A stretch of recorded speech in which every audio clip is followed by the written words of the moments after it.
We play and call it work.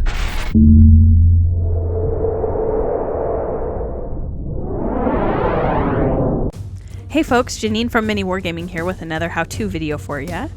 So we've started painting this Warhound Titan, and it's a very airbrush heavy process. But today I want to show you that it is possible to get good results without using the airbrush. So I'm going to take one of the plates on this Warhound Titan and I'm going to show you how I would go about painting it without the airbrush. Again, if you have suggestions for what you'd like to see in future how-to videos, leave them down below in the comments. So I have one of the leg plates here. I picked the leg plate because it was the next largest piece other than the hood, and we're going to start with Deathclaw Brown. Now a lot of these steps are going to be dry brushing steps. I'm going to use this large round brush. I'm going to run my thumb through it to make sure that there's no paint caught in the bristles, that it's nice and soft. And I'm doing dry brushing because I feel like to get a good base coat down on a large surface, using a dry brush is a better way because it makes it less likely for you to get brush strokes in your paint. Now most people tend to use dry brushing to pick out the details of something and not to paint large flat surfaces, but I find it pretty useful. So we're just going to start building up this color slowly. We're not going to be putting a lot of color down at once. You can see I'm using a lot of strokes to build up the color. There's not a lot of paint in my brush. And the slower you can build up that color and kind of work it in different directions, the smoother the color is going to be. So one thing that I do to keep the brush strokes out of my paint as I'm dry brushing is I move the actual model around to different angles so that I can make sure that I'm not constantly painting at the same angle. I also want to make sure that I'm not dry brushing on areas where the paint is slightly wet. Once I get the color down on one area, I want to move on to another area so that I'm not removing paint.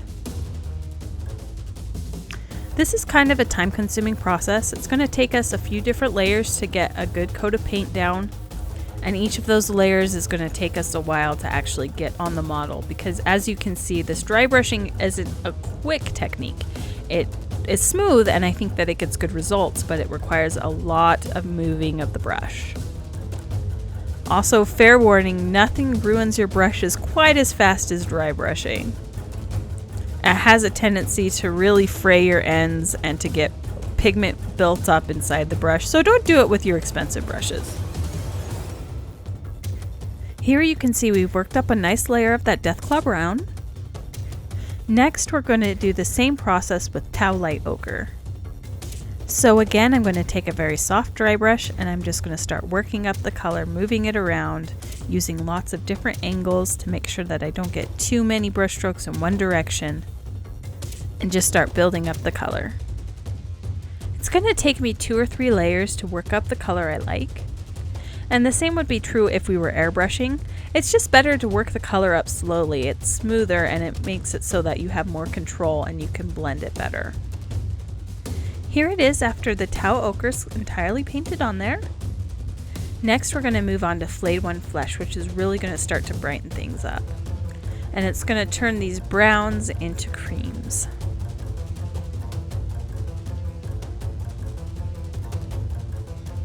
Once we've got a good base layer down, we're going to stop dry brushing and we're going to apply this on in a more traditional way. So we're going to put some Flayed One Flesh on our palette. We're going to mix it with a little bit of Lamy and Medium, and we're going to smooth out this color using our brush. Now I want to put a lot of Lamy and Medium into my paint because I want this paint to be very translucent. I want this to be about a 50-50 mixture. And the reason I'm doing that is because I'm not super concerned with coverage at this point. I really just want to smooth out my paint a little bit.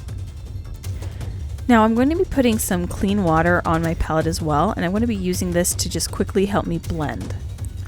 So I'm going to be taking my paint, I'm going to apply it to the top of the model, and I'm going to be putting it about 1/3 of the way down. Then I'm going to take the paint that I have on the model and I'm going to blend it the rest of the way.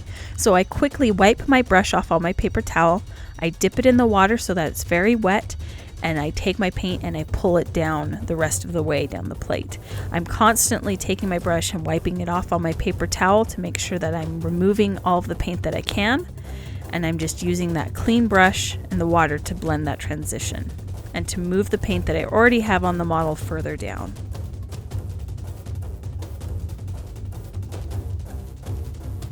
I don't want to lose all of these deeper tones that I've created, so when I'm applying this Flayed One Flesh, I'm not applying it all the way to the edges.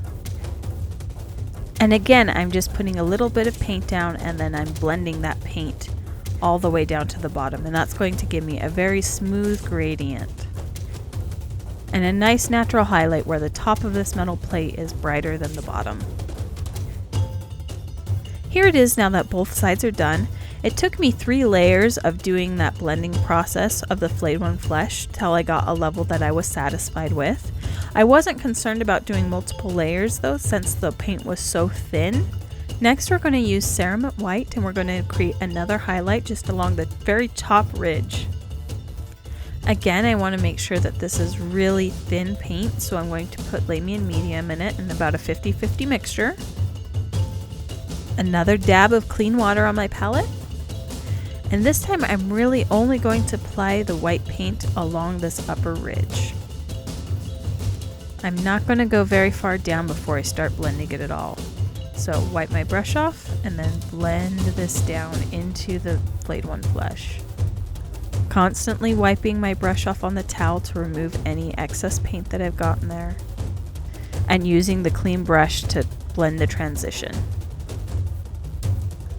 Now, if you're feeling particularly adept, you can try doing this technique using 2 brushes. It's something that they do in watercolor a lot, where they have one brush to apply the paint and then another brush to blend it, and that would work great here. It's just a little bit of a, finger juggling to have 2 brushes in your hand at the same time. But if you can make it work, it's actually a very effective way of doing these blending transitions very quickly. Now this is just one of a plethora of ways to paint a large surface without an airbrush, but it certainly is possible to get good results. Thank you so much for watching. If you like this video, I have another one where I take you through how to get the red stripes on this Titan in the MiniWarGaming Vault, and the link down below in the description. If you don't have a Vault membership, go ahead and click the link, sign up and get a 7-day free trial, and you can see my video as well as hundreds of other videos in the MiniWarGaming Vault. So go ahead, start your free trial, and happy wargaming.